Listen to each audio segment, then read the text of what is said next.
Hello, everyone, and welcome. I'm Michelle, Digital Marketing Manager at Usher, and thank you all for joining today's webinar, How AI Agents Are Redefining Workers' Compensation Claims Management.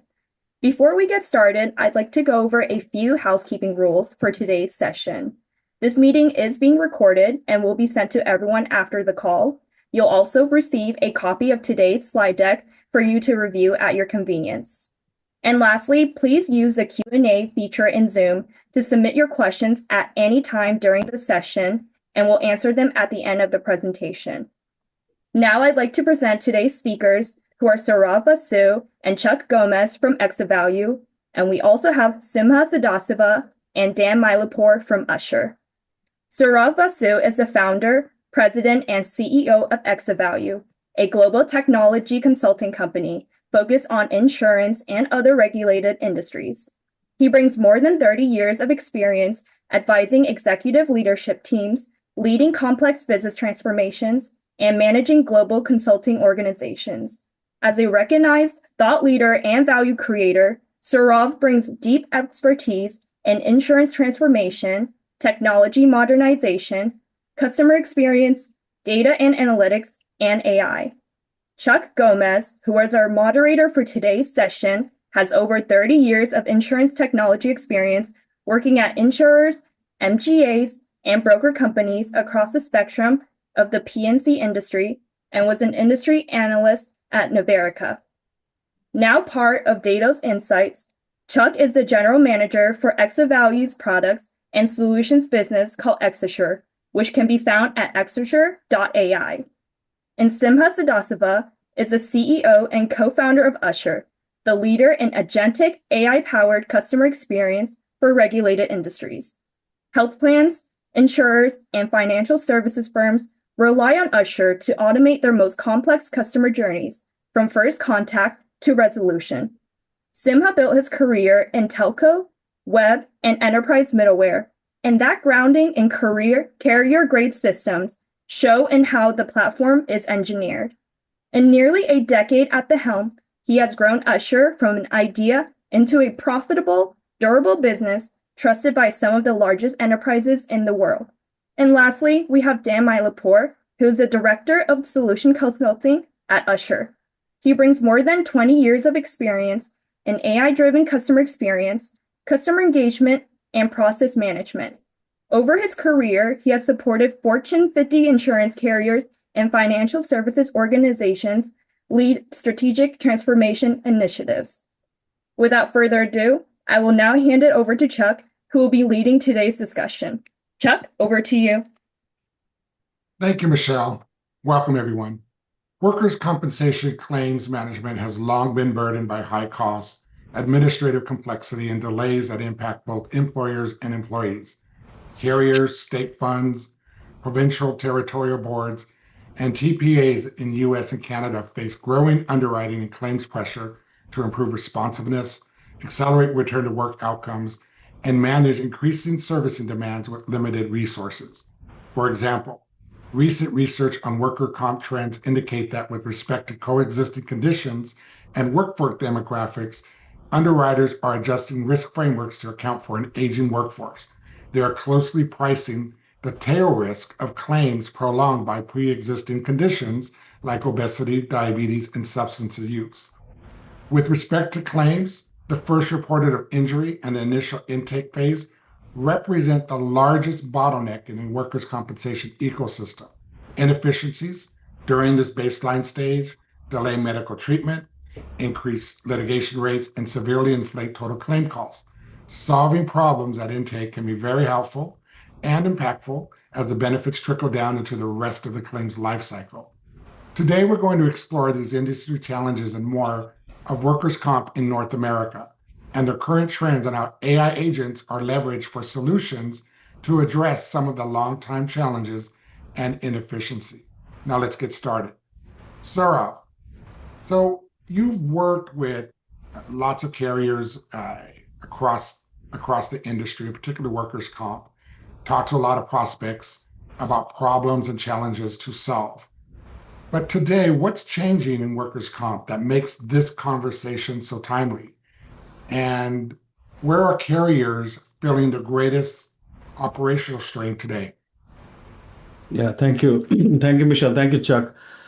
I think the conversation is very timely. I feel because I feel the industry is at an inflection point.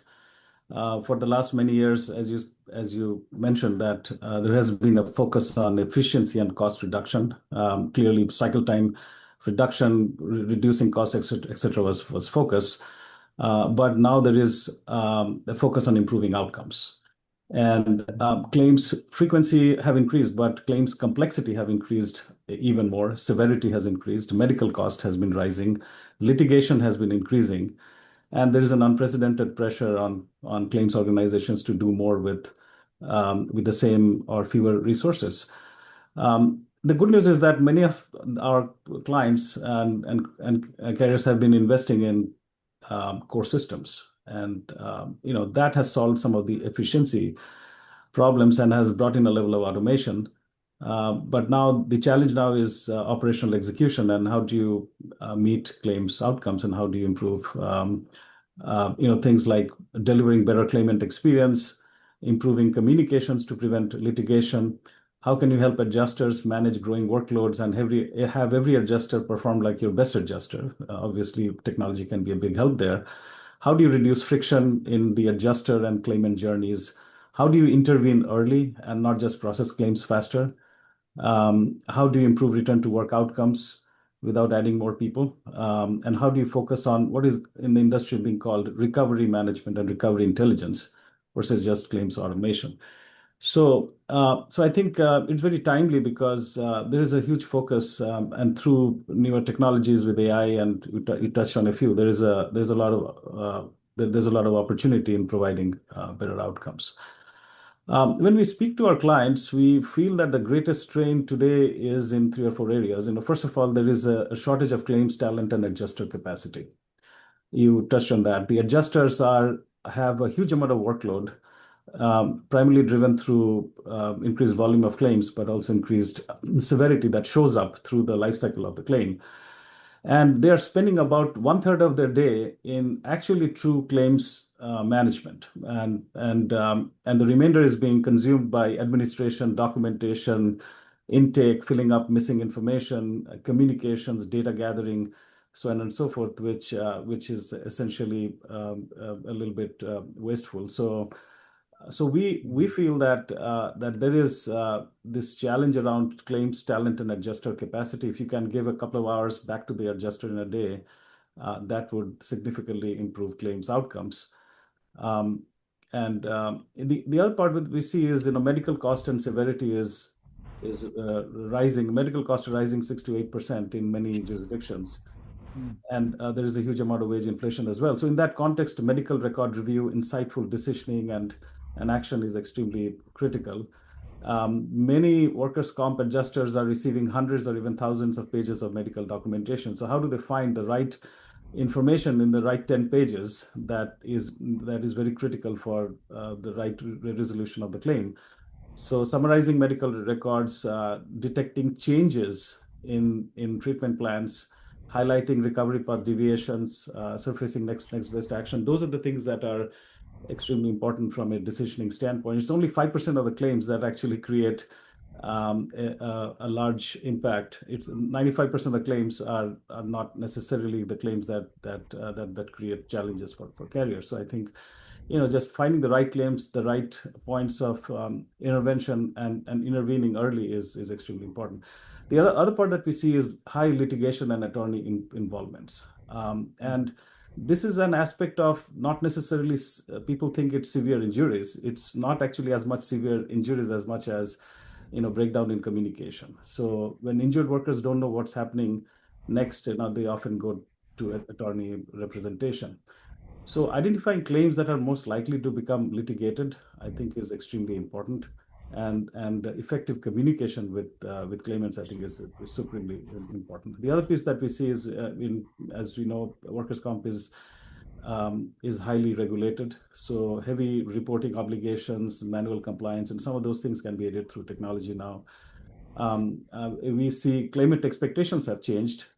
Everybody's expecting immediate updates, digital self-service, mobile interactions, personalized communications. The idea is, how can carriers do that at scale, right? When at a lower scale, some of these things are possible, feasible, but you have to improve your journeys and do it at scale and do it in a very personalized manner, and that's where I feel that there are improvements possible, and that's why we are at an inflection point. Yet we see much of workers' communication still is fragmented with phone calls, emails, letters, manual follow-ups, etc., that all increase the time and increases cost and increases litigation, increases indemnity costs, etc., etc. Lastly, the return to work economics is super important because every additional week the injured worker is out, it has a compounding effect on costs across the board, medical costs, claimant satisfaction, claims outcomes, indemnity, etc. So I think there is a shift in the industry from claims management to recovery management. So how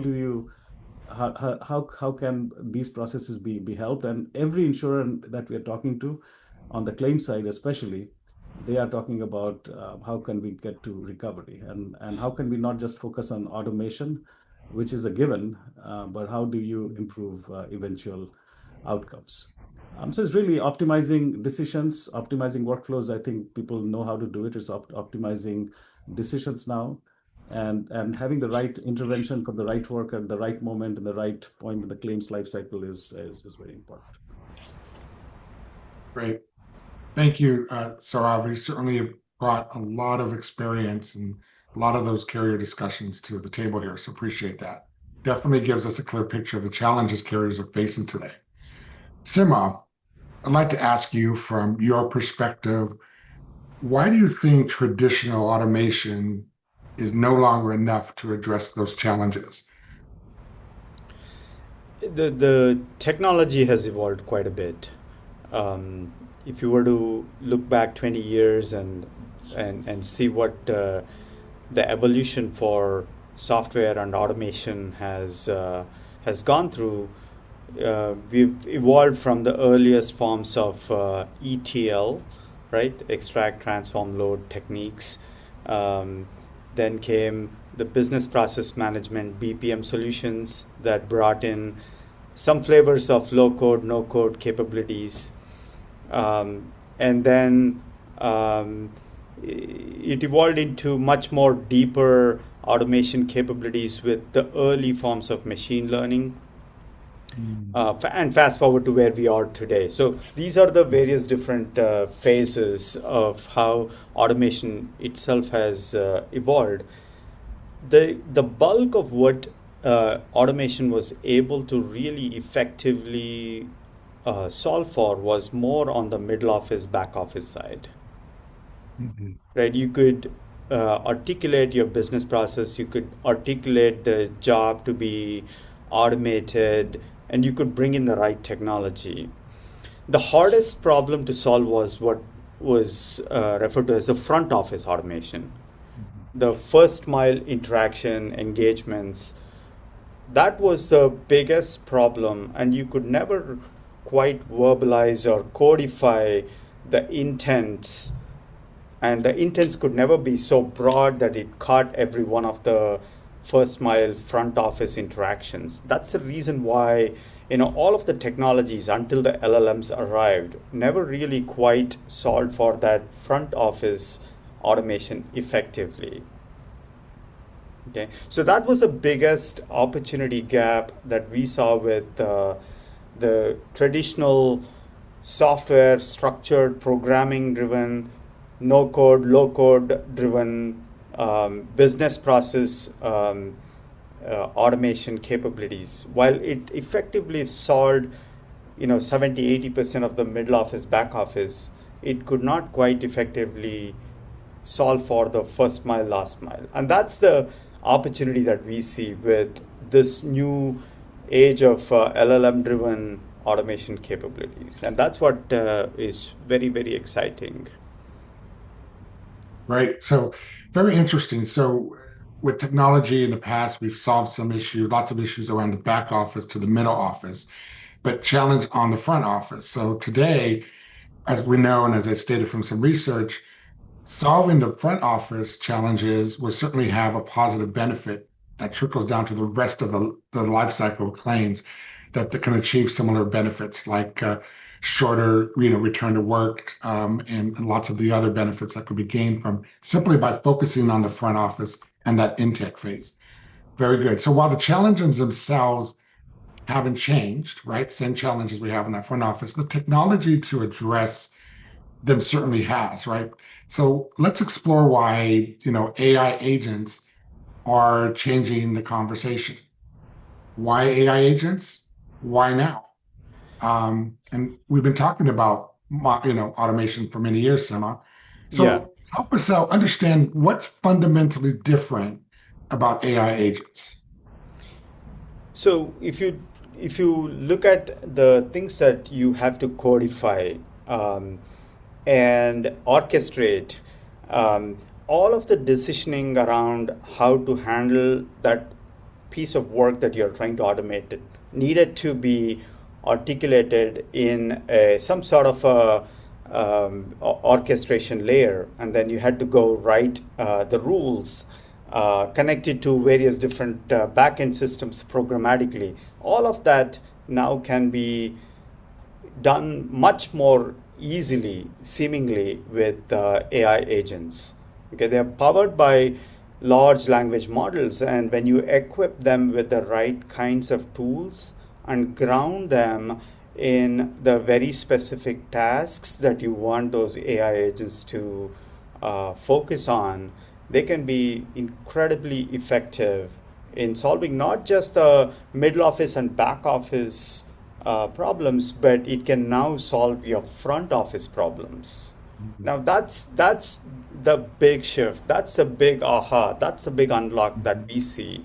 The ability for these AI agents with much more simplified, much more easy to direct um, commands or prompts enable these AI agents to really get the job done, get the task completely done end to end. Okay, now it's not as easy as as I'm explaining it to be, because you still need a lot of the trust, the governance, the observability, and all of the underpinnings that make these AI agents not go off the rails.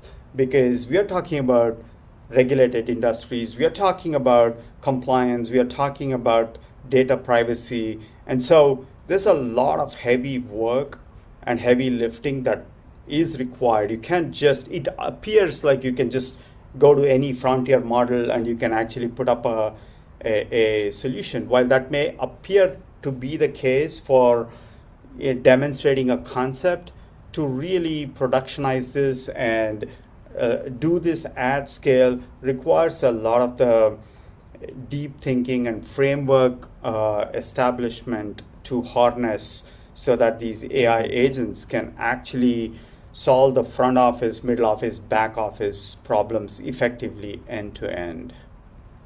Mhm. Great, great. That gives us a great understanding of what makes AI agents different today, but we still got to keep an eye on things like compliance and regulations and observability and privacy concerns, et cetera. So, well, very, very good, very interesting. Let's now talk about how that brings AI agents into the workers' compensation journey. So, Sarav, as we look across workers' comp claims lifecycle, for example, where do you see the biggest areas of friction today? Where are the greatest opportunities for AI to make an impact to insurers and state funds and TPAs? Yeah. No, I think thank you, Simha, for highlighting those concerns, and those are really, once you take these things uh, from the lab into actual production grade functioning environments, there's a level of risk that you got to uh, that you got to handle, and that's the process of hardening. Now, applied to workers' comp, and I feel, and based on our experience, that the goal isn't to automate every step of the claims journey, right? So there are certain handful of moments where where early information, better decision, or faster interventions have an outsized impact. So the level of sensitivity to certain outcomes in the claims lifecycle is different. So everything that you from step 1 through 7, things are important, and then there are certain ones that have an outsized impact on claims outcomes.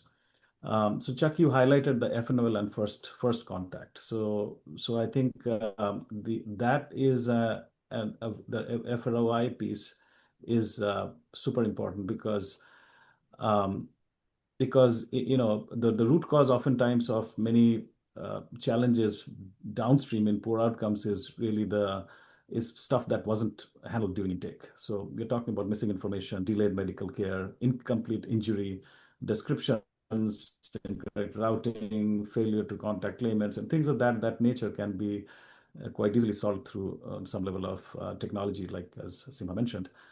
Conversational FNOL, intelligent document collection, some of those things are there and can be instrumented through the technology that we have available from Usher and other places to improve FNOL and first contact FROI really, in the workers' comp case.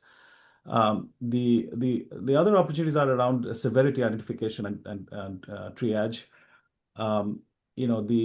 A lot of workers' compensation claims look the same on day one, and there is emerging complexity.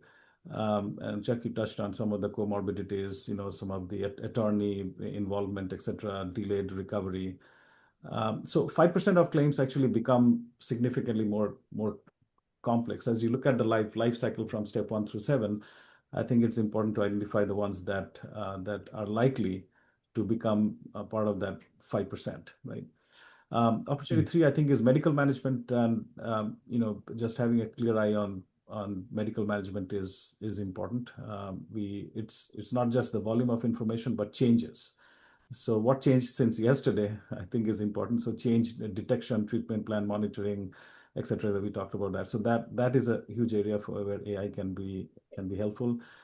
The other area is communications, and we touched on that. And Asher is really good at that part of the journey where the most expensive failure points are not necessarily medical, but communication breakages. Even claimant concerns like, was my claim approved?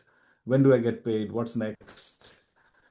Why haven't I heard anything? Things of that nature. As an injured worker, those are things that are front and center. So doing it at scale, doing it in a timely manner, doing it with the level of personalization and consistently, I think, is very important. Return to work. It said that injured workers measure success based on recovery, whereas there's a little bit of a difference in which how the carriers look at it versus how injured workers look at it. So I think I think that return to work, looking at it from the injured workers' perspective, is also important as much as looking at it from the carriers'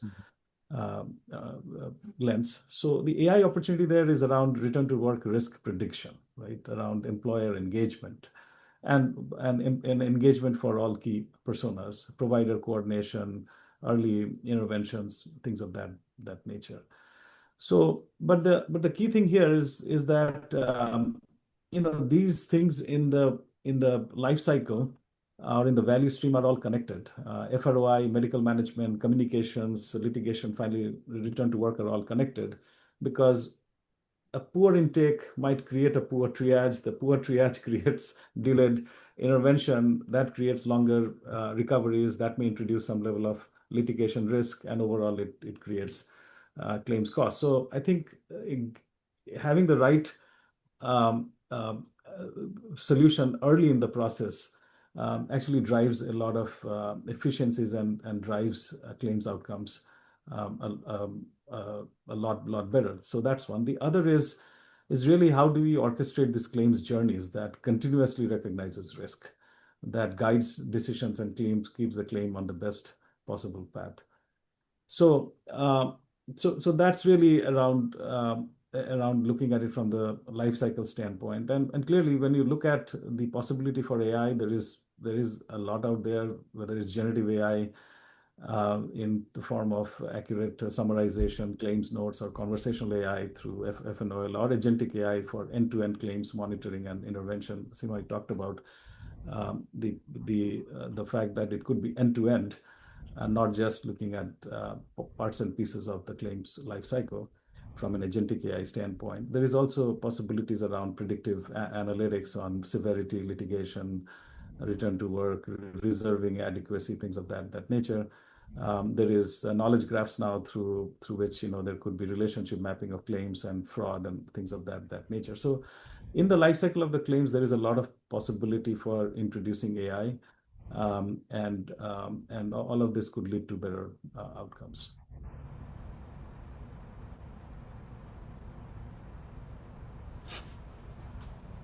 Over to you, Chuck. Okay, great.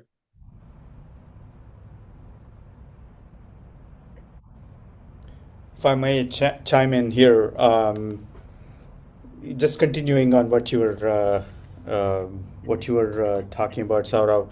I think the fundamental difference between personal lines and workers' comp is, in a personal line, a bad customer experience probably leads to a retention issue.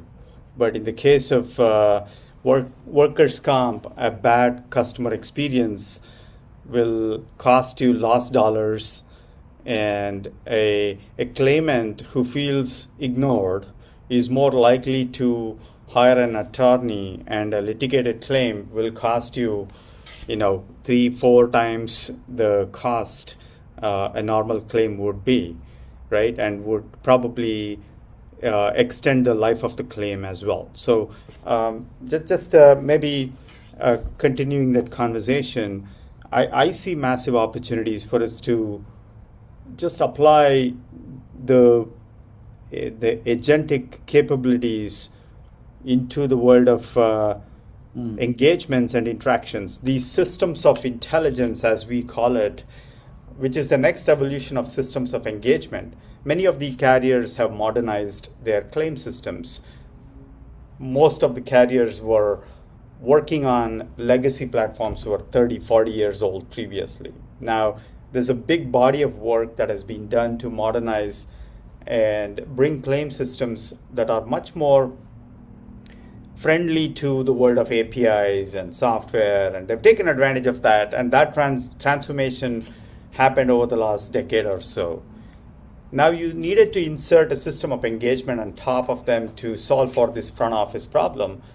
But with agentic AI, we see the opportunity to make that system of engagement even more intelligent. So we call these systems of intelligence. And these systems of intelligence can genuinely solve for the front office problem, so that you can, before that phone call comes where your claimant is asking, where is my check? And your contact center and call centers are flooded with these routine requests, you can solve for those proactively. I think it would be a demo is worth 1,000 words. Probably I would invite Dan to talk to us about what are experiences that we can showcase today that will transform that entire workers' comp experience. Dan, can you show us? Absolutely. Thanks, Seema. I'm going to show a couple of short demos today that address those business challenges that Saurav described, and also the capabilities that AI agents make possible that you discussed earlier. So in this scenario here, a famous forklift injury scene from those of us who like The Office, right? We would normally see a lot of tedious regulatory paperwork that both Daryl, the employee, and Michael, the employer, would both need to fill out with very strict deadlines, right? Now, this process is quite unfamiliar to Daryl, whose daily routine is already disrupted, and he likely has a lot of questions about the process that need empathetic handholding. Michael, right, has to ensure that he follows through the documentation of the injury with the deadlines that are often as short as 24 hours. an efficient and streamlined process is critical for him as well. So let's take a look at an inbound call to the carrier from Daryl after the injury, right? I want you to focus in this next phone call that you're going to listen into. I want you to focus on how he's able to interrupt, ask questions along the way. Some information may be far easier to type in than speak, right? And he has the flexibility of speaking or typing as he goes through this process. Finally, we are in a highly regulated industry where PII information is securely exchanged. And you'll notice a very trust-native architecture here with very strict guardrails that are in place to prevent the conversation from veering out of appropriate bounds. So let's take a look here.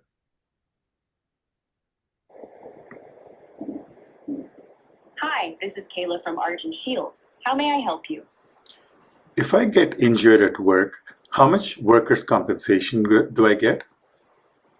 The amount of workers' compensation you may receive depends on several things, like your job, your wages, the type of injury, and where you work. Could you tell me a bit more about your situation, such as your job or where you work? This will help me give you a better answer. I got injured at work and I'm temporarily out of work. I'm sorry to hear about your injury. Workers' compensation benefits can depend on where you work and your job type. Could you tell me which state you work in or share your job title?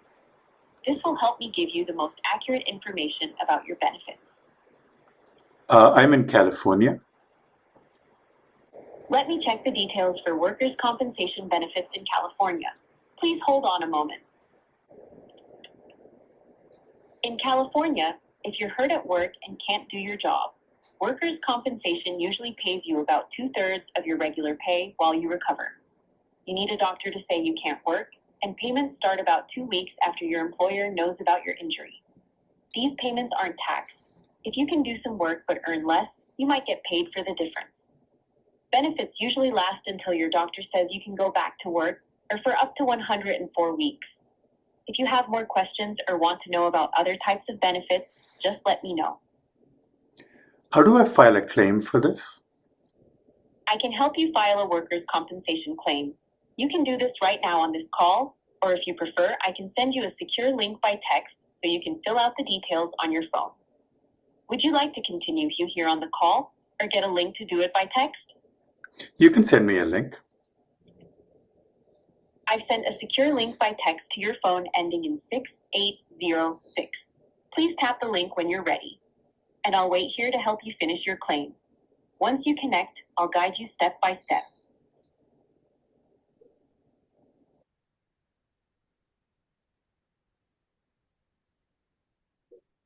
You are now connected to chat over a secure channel. Great, you're connected. Let's start your claim. Please tell me the name of your employer, or you can type it in the chat if you prefer.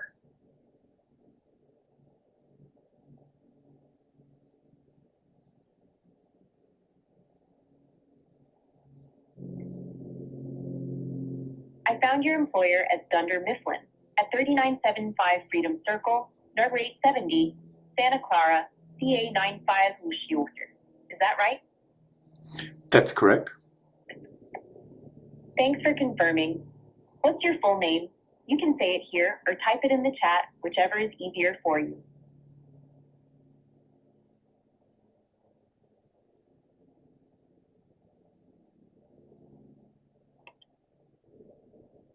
Thanks, Daryl. Please tell me your social security number, or you can type it in the chat if you prefer.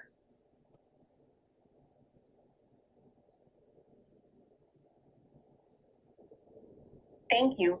What's your home address? You can say it here or type it in the chat, whichever is easier for you. Thanks for your address. What's your email address? You can say it here or type it in the chat, whichever you prefer.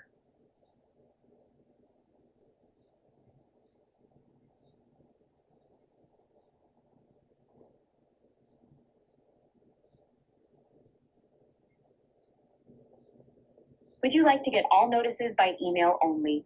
You can say yes or no, or type your answer in the chat. Sure, that works. Great. What's your phone number? You can say it here or type it in the chat.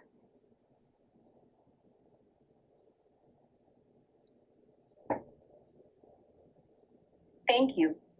What's the date of the injury?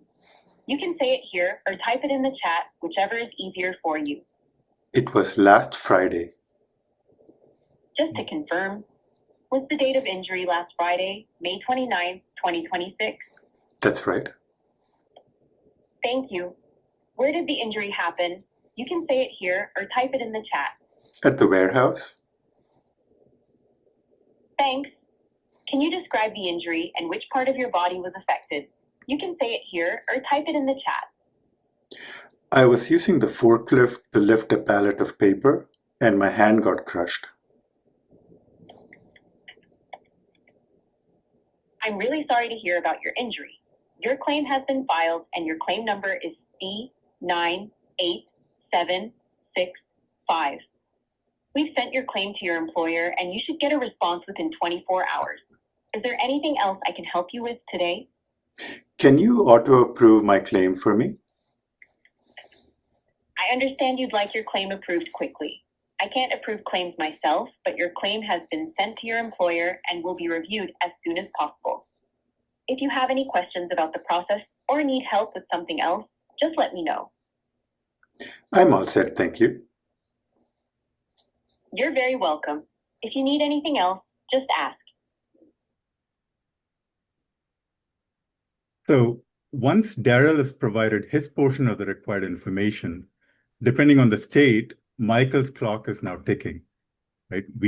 We'll see how the same agent that helped Daryl out can be tuned a little differently to emphasize efficiency, remove all the duplicate data entry required for different forms, and automate that paper pushing that typically happens. So instead of waiting for Michael to call in or log into a portal, we proactively reach out via email or SMS based on his preferences to get his attention and lead him into that same secure, trusted environment to complete the process. One option is to use like an OTP or a trusted device to avoid having to remember lengthy policy numbers. But there are other alternatives as well as to how you authenticate Michael before getting him into that secure exchange. Once he's authenticated, all that information that Daryl has entered is available at his fingertips. And then he's then guided through just the specific information he needs to provide to move that process along. So he reviews all the information. Does everything look correct? Yep, everything looks good. And then he's asked, what is the date and time of the injury? These are all the other fields that often in California, for example, if the DWC-1 form requires the employer to validate that same information, it gets Michael's version of the event, right? Was the employee unable to work for at least one day? Many of these kind of qualifying questions that determine eligibility for the benefits. Is the employee still at work? What is the employee's last date worked? Same date as the injury. And this is really where the power of an AI agent comes in because of the information that's available. You don't exactly have to put those dates in, right? Like whether you pick it off of these rich controls or just give an indication of what that information is.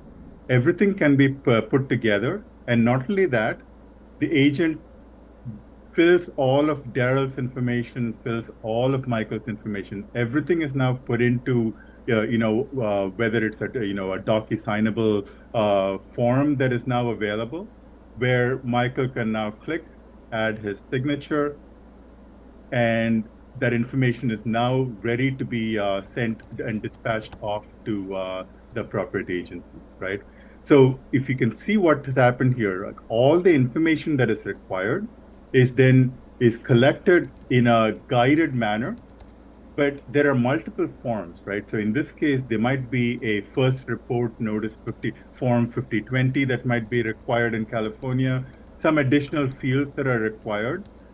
Michael is guided through all of those details as well, right? Like sometimes it's much more specific information about like what equipment or chemicals that the employee might have been using. So Michael is guided through all of that information as well, right? So in this case, what is the name of the position? And like we saw with those richer controls for dates and for e-signatures, if there is like an address required that can be entered in here.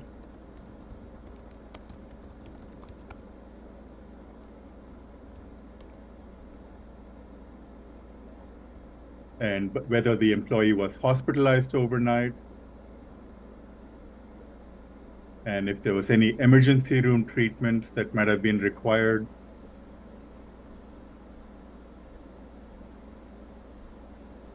Now, once all of that information is completed, you'll notice that whether it's that DWC1 form that required e-signatures, et cetera, whether it's a form 5020, the physical process of needing to go and file that form has been completely eliminated. Those friction points are completely eliminated from both Daryl and Michael. So these documents are just there for reference for both Michael and for Daryl, right?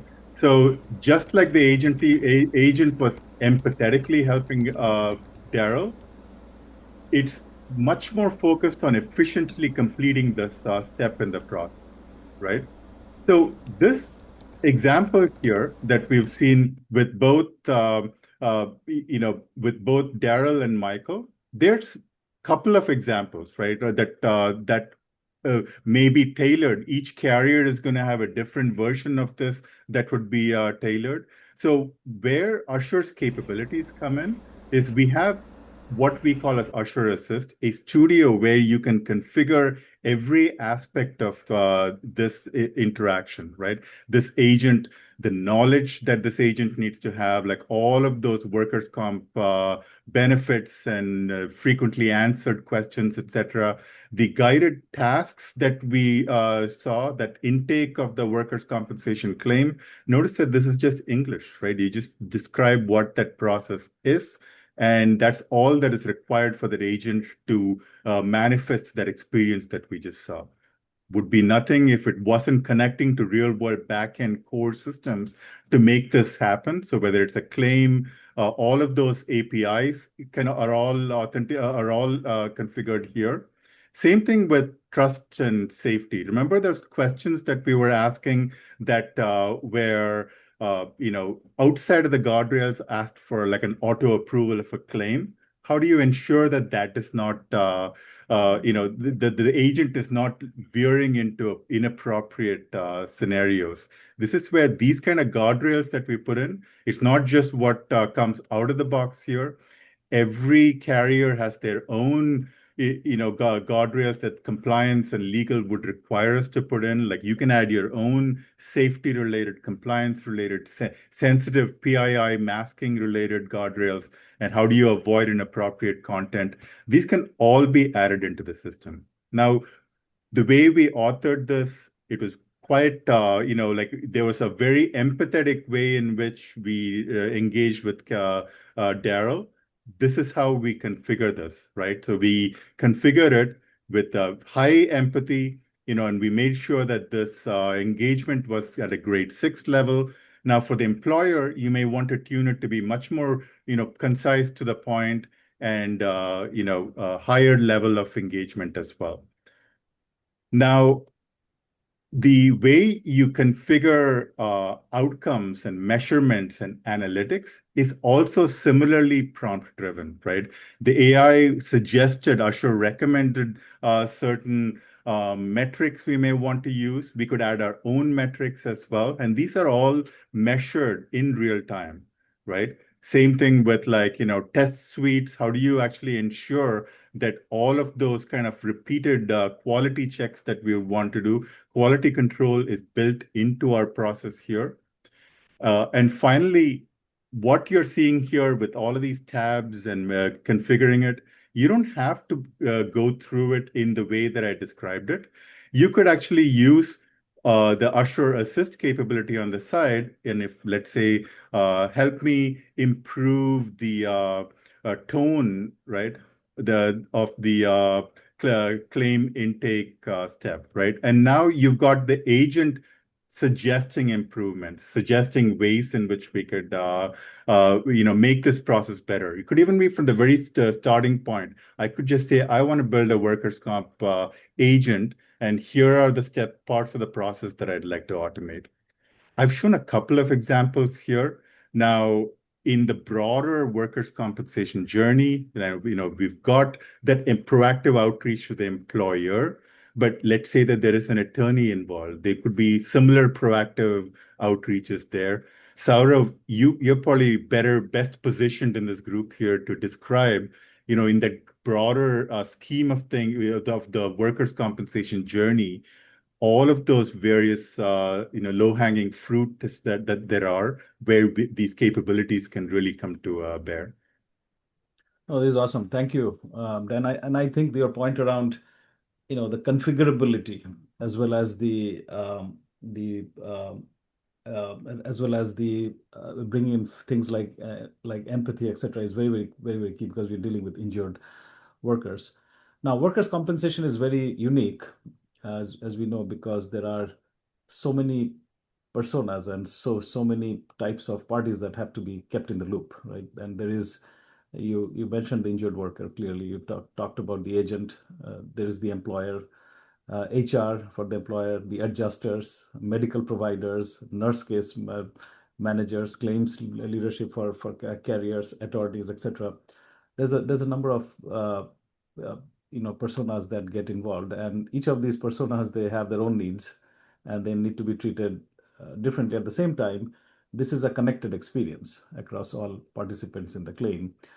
Everyone has to be kept informed in appropriate ways, aligned and moving towards the same outcome, which we want, which is faster recovery, faster claims resolution, at the same time meeting those claims outcomes. So I think the journey orchestration through agentic AI across the entire workers' compensation ecosystem is kind of the end destination. You can look at journeys like micro journeys, like what you just showed, very important components of the journey, like taking in the better intake in an empathetic way, in a configurable way right at the beginning is important. But I would say that this is an aspect of orchestration across the entire claims life cycle, because there is not just hey, did my claim get filed, which is what you said, but through the process, the injured worker might say, what is the status of my claim? What do I do next? And as we discussed, that has a direct bearing on litigation. That has a direct bearing on certain other claims outcomes. So injured workers, we talked about that. The ideal journey is guided, the guided journey into the FROI process, and how do you avoid them calling in? How do you have higher engagement, faster claims progression, etc. The employers, their journeys around they're looking at reducing administrative effort. They're looking at things like wage verification, things of that nature that happen there, document requests. Claims adjusters, they are looking at different things. They're looking at how could you resolve these claims faster, and some exactly what you just said, but they just showed. But the focus there could be scheduling and chasing documents is a huge pain point. So for them, medical authorization requests, escalation management, those things become important for them. Similarly, for nurse case managers, that's a different persona. For them, care coordination, treatment plan follow-ups, those things become important. And all of these things could be orchestrated through the capabilities that you just mentioned. So it's a complex setup, and there are parts and pieces of the journey, but this is aspect of the overall orchestration across the workers' compensation lifecycle. Great, thank you. We have a few minutes left, Sima, but real quickly, what separates successful AI initiatives from the ones that struggle to scale? And how can teams bring AI into the claims environment without creating more complexity? You don't mind taking? Yeah. Yeah, starting with business outcomes and what does value to business when something gets automated or transformed. Establishing that ground truth is a fundamental starting point. I've seen so many POCs get stuck in what I call POC purgatory, largely because I think there's an unclear expectation. Just because it appears like you can demonstrate the concept doesn't mean that you can actually stand it up and scale it up. So establishing that outcome to get to quickly, rooted with the compliance and governance and guardrails that are eventually expected, and having business buy-in is very, very critical, right? Outcomes and I think Saurav can speak a little bit more to the outcomes for each party. There's outcomes for the employers, the employee, the carrier. But I think I have seen more POCs fail because the starting point for what that value representation and what outcome we are trying to achieve is not very, very clear from the outset. Saurabh? Yeah. I think when it comes to outcomes, I feel that there are, clearly there is a tendency to look at AI and say, hey, what can AI do? And you touched on this workflow automation type of, there are some narrow outcomes that they're like call volume reduction and straight through processing and things of that nature. So people look at those outcomes, but I guess it's important to look at business outcomes that are more claims outcomes, that are more recovery outcomes and things of that nature. So, so I think as carriers look at AI and the possibilities around deploying AI, I think there is this evolving thinking in the industry around looking at outcomes through three different lenses, right? So the first lens is really operational outcomes that have been there for a while, and those are more efficiency outcomes. Those are more around, hey, how do you time to first contact, your time to first treatment, and claims handle per adjuster, cycle time. Those kind of things are more efficiency outcomes, but they don't necessarily reflect business outcomes. So the next level of outcomes, I would say, is important, which is actual claims outcomes. And the fact there is that, hey, are we actually helping improve the trajectory of the claim by deploying the right kind of technology? So it's a little bit more end-to-end, but also reflect key metrics of interest around litigation, time to claim closure, medical leakage, indemnity leakage, things of that nature, reserving accuracy, severity escalation, things of that nature. And the whole idea is to prevent adverse claim development there. And Great. The last one I would say is more recovery oriented. So, to the extent that the goal is about helping injured workers recover and return to productive employment, those outcomes are more around sustainable return to work rates. Many carriers have different ways in which they measure return to work, but whichever way they measure, it's mostly around return to productive employment. So days away from work, claimant satisfaction, employer satisfaction. And that is really thinking of this AI a little bit more strategically in really thinking about, hey, how do I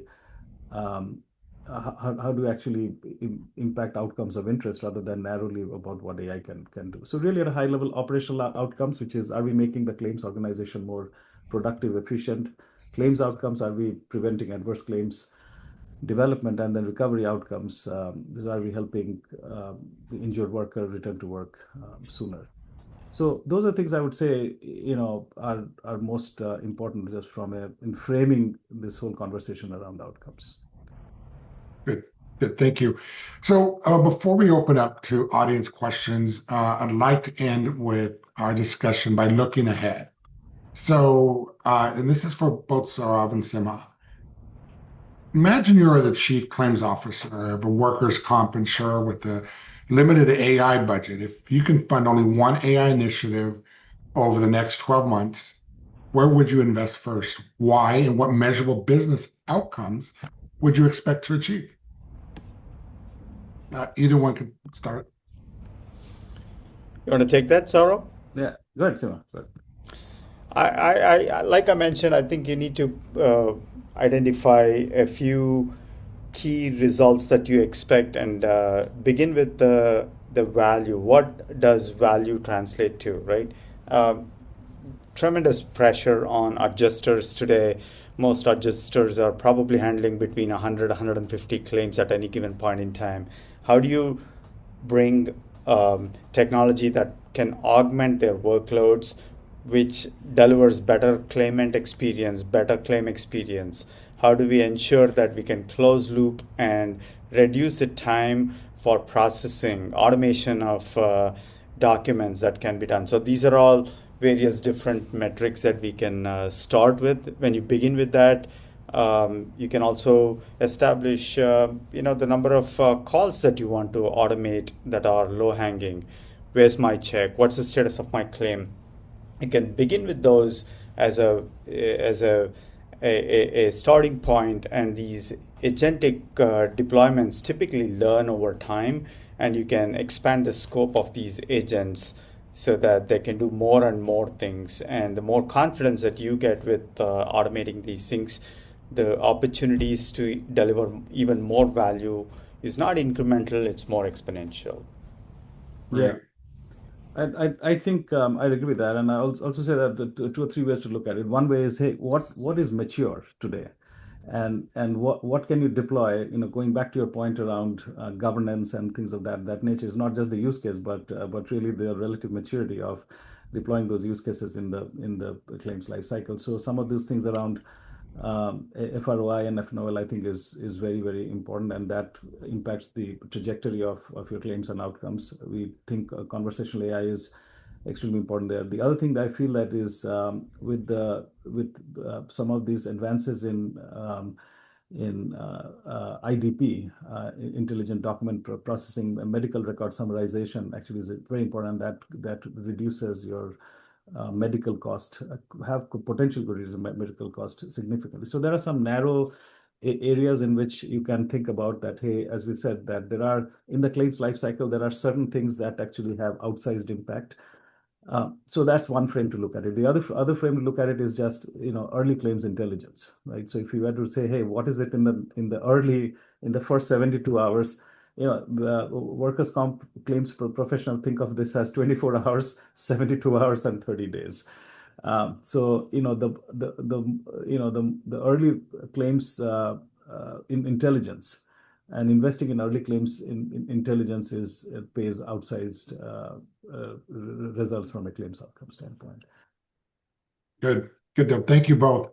That's a great note to end our discussion on. So let's open it up now and take some questions from the audience. All right. So we did get a few from the audience. First one is, what types of forms can the AI agent realistically support? And can it handle state-specific forms like DWC1 or 5020? Yeah, this, each state is likely to have their own versions of those forms. In the demo that I showed earlier, the example was based in California, so we had the information required for those forms. But, there really is no limit, right? So every state's forms, as we saw, Usher Assist helps you author experiences that remove the friction and getting the information required for those state-specific forms. Thank you. Next question that we have in the Q&A box is, what happens if the AI agent runs into a sensitive case? How does it know when to hand the interaction off to a human? I can take this one as well. So one example we saw was I was trying to auto-approve my claim, right? But you can imagine in a workers' comp situation, there's a lot of those kind of, if there's injury involved, there's like liability aspects to what answers might be given. We actually see this in every industry. Some of our healthcare customers, you may have people calling in and asking for medical advice, right? So there are financial, like you can't answer questions that relate to investments. So every industry has those guardrails that need to be put in place. And we have to start with that, which is what at Usher we think of as a trust native architecture. Like you start with those guardrails as the starting point. You can't retrofit after you've built an experience and expect it to become compliant. Thank you. Next one is, what claims metrics should execs track to determine whether an AI agent initiative is actually succeeding?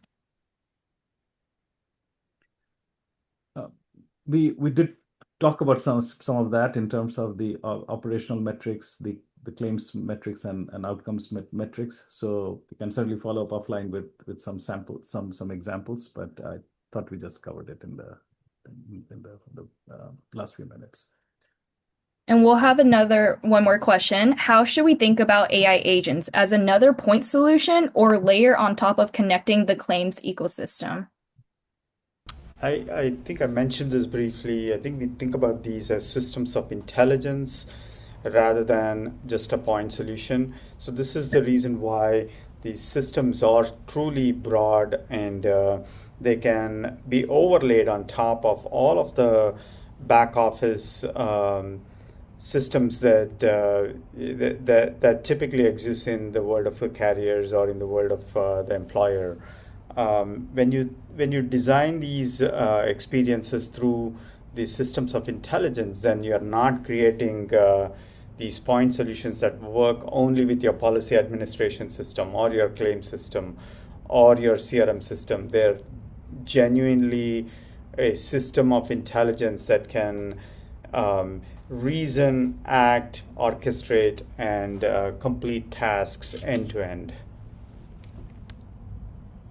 That's all the Q&A we have for today. Chuck, closing thoughts? Yeah, this was great. Lots of great feedback from real case connections with clients and prospects and industry experts provided here to our audience. So Saurav, Sima, Dan, thank you all for sharing your perspectives today. And thank you to everyone who joined us. Awesome. Thanks, Chuck and Sarah, for... Thank you. Appreciate it. Okay, thank you. Thank you. Thank you, everyone. And just a reminder, you'll be receiving a recording of today's call and a copy of the slide deck. Thank you again for joining us, and have a great rest of your day, everyone.